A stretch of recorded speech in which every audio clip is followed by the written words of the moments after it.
Jay Slater was scared when he left the Airbnb where he was last seen, it was claimed today. I got nightmares in my head, I fear thoughts build up until I can't. My mind fills up into a creature, and it haunts me somewhere much deeper. I got nightmares in my head, I fear. Hello and welcome to True Crime Rocket Science, the most authentic voice in true crime. Today is day 18 in the ongoing search for 19-year-old Jay Slater. Some hours ago, British TV detective Mark Williams Thomas posted an almost 8-minute video on X to, well, let's put up some inverted commas, clear up a few things. He made numerous claims that he is speaking to important witnesses, which presumably qualifies him to provide, I guess, the most credible account on Jay Slater and makes him the definitive narrator on this case. In short, Williams Thomas claims that based on his interviews, number one, Jay stole or claims he stole a £12,000 watch from an unknown person. 2, that Jay left the Airbnb because he was afraid. And 3, that Jay didn't return to the Airbnb because he was afraid. Near to the end of Thomas's spiel, he basically reveals that he doesn't think foul play is involved after all, but still wants to keep an open mind. Are you out of your fucking mind? I mean, that's where we are now, 18 days into this case, still wheeling and dealing with foul play theories, right? But by far the most revealing thing we get from Thomas's statement is what appears to be an exact location where Jay was last seen. This is pretty helpful. Before we get to that, if you haven't subscribed to the channel, please do. If you're enjoying this analysis, please like, share, leave a comment. You can also hit the thanks button, and let's get started now. Let's examine what this tells us, the new location data. We're going to deal with that, but let's review the scenario about the stolen Rolex watch that no one reported stolen, and that has been scorching the headlines. Headlines like this: Jay Slater fled Airbnb feeling scared after admitting stealing £12,000 Rolex, claims ex-Maddie investigator in search shock. Another one: missing Jay Slater had taken £12,000 Rolex, of course that's in inverted commas, and was, quote, scared, leaving Tenerife Airbnb, TV investigator claims. I think the important word here is claims, claims, claims.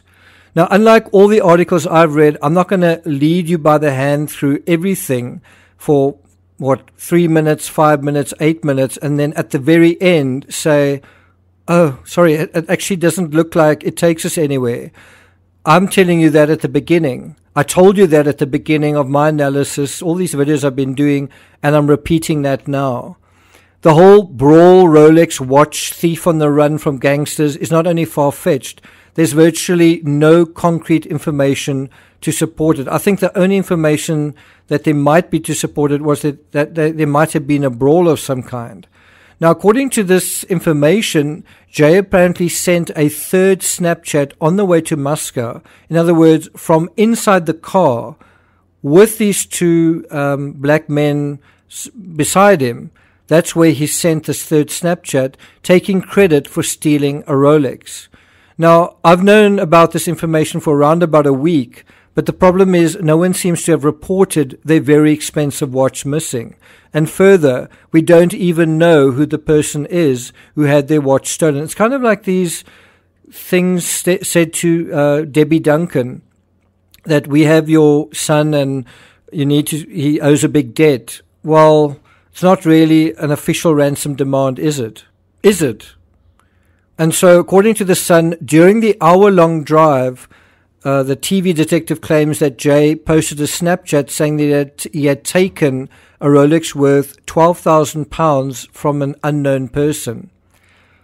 This means that there's no way of verifying that a watch was stolen, because you'd think, beyond the court of Snapchat, that a patron missing a very expensive piece of machinery, I mean, if you'd lost a £12,000 phone or necklace or ring or something, would you not report it to the police? Would you not report it to the restaurant? I mean, it's a pretty expensive piece of machinery. Wouldn't he have told management about it? Wouldn't he have reported it to the police? Wouldn't that be part and parcel of this whole narrative all along. But neither has occurred. And since the nightclub has CCTV, we'd all be combing through it in search of the watch thief, wouldn't we? But that's not been law enforcement's focus. Spanish police hunting for Jay have already spoken to the man and his unnamed friends and described them both as not relevant to their investigation. Cops have also said there is no evidence of criminality involved in Jay's disappearance. So are the Spanish police totally inept, unreliable, or are they right? Or are the British folks that are covering this totally unreliable, or are they right? Law enforcement has not once asked people to come forward with information outside the Papagayo Beach Club. Furthermore, and I'm leading with this, not leading you by the nose through the whole narrative before revealing that it's a wild goose chase. Even Thomas acknowledges that he's been unable to validate Jay's claim. It doesn't make any sense. Any fucking sense. Can you explain to me why you would present a foul play type scenario only to say kind of at the end of it, I don't actually think there's foul play going on? Or I don't think there's any evidence. I couldn't find any evidence of foul play. I couldn't verify anything. Because according to The Sun, Thomas said that he and his team had been, quote, unable to validate Jay's claim on Snapchat in terms of the reported theft. So was there a theft? He added, however, friends said that he wouldn't make this up. It also makes zero sense that Jay left the Airbnb because he was afraid. It makes sense he'd leave the nightclub because he was afraid if all of this is true. But why would he still be afraid if he'd bragged in the car on social media with the men present about the watch and he was going with them? Clearly because that was what he wanted to do. He was going with them to somewhere where he wanted to go, and he spent several hours where he ended up. Also, why did someone say he went to Moscow because he didn't want the night to end? I mean, is it now a case that he didn't want the scariness of the night to end? Also, if he was so terrified, why was he taking photos of the scenery and, according to Brad, joking about where he was? And so The Sun quotes Thomas saying or claiming that Jay fled the holiday let because he was scared. He fled it because he was scared. Scared of what? The men from the Airbnb, was he scared of them? But it wasn't their watch, and they didn't even know about the watch, did they? And why should he be scared if the men offered him a blanket? Was he scared when he smoked at the doorway with his back to them, with a blanket wrapped around his waist? Do scared people do that? Do scared people smoke a cigarette and take a photo of it and Snapchat it? And so after making a nice case for Jay stealing something that was never reported stolen and the victim has never been identified, and then tying a nice bow around the scenario of the disgruntled watchless man perhaps pursuing Jay, or, that's by inference, or the Airbnb men suddenly transforming from Africans into, I don't know, is it one or two burly East Europeans, both desperately in need of timekeeping? Well, then, after all that, Thomas acknowledges we have no evidence of a third-party criminal. So, I repeat. Doesn't make any sense. Any fucking sense. In his own words, he said, we have, however, ruled out hostage or kidnapping situation because no credible ransom demand has been made.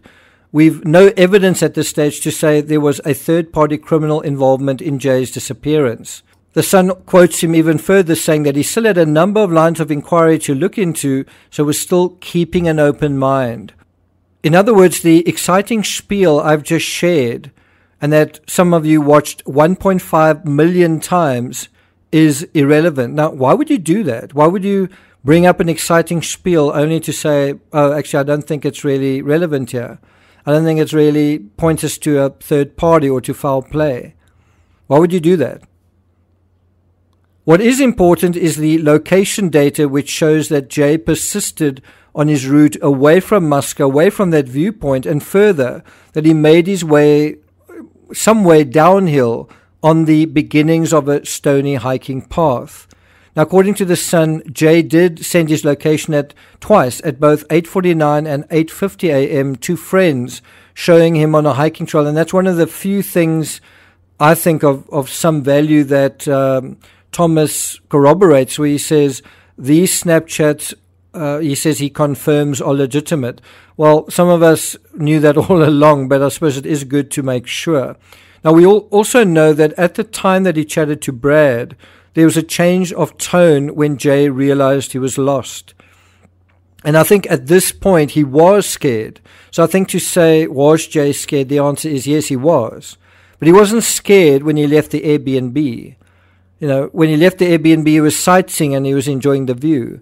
And he was scared when he suddenly realized he was lost, thirsty, he'd missed the bus and his phone was down to 1%, and also he'd cut himself on a cactus. And he was right to be scared. He wasn't scared because he was worried someone was after him. He was scared primarily because he was lost. I'm sorry if this is a lot less sexy a story than you want to hear. And I'm sorry I've been boring many of you with this less sexy story from the beginning. That is unfortunately the downside of an authentic voice in true crime. And I'm sorry, I'm going to continue boring you with it because this happens to be the more likely reality, boring as it is.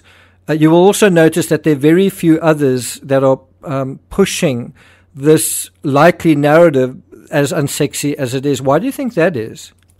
The real question now is, based on knowing where he was significantly north and west of Muscat, as he descended that zigzag path away from the main road, which way did he zig to next? Did he deviate and try to head back to Muscat? I think that's unlikely because he was heading away all along. Or did he follow a path down along a stream into the folds of the muscular landscape in far more treacherous terrain towards the jet black beaches and soaring charcoal cliffs of Playa del Carrizal? Thank you for listening, and I'll see you guys next time.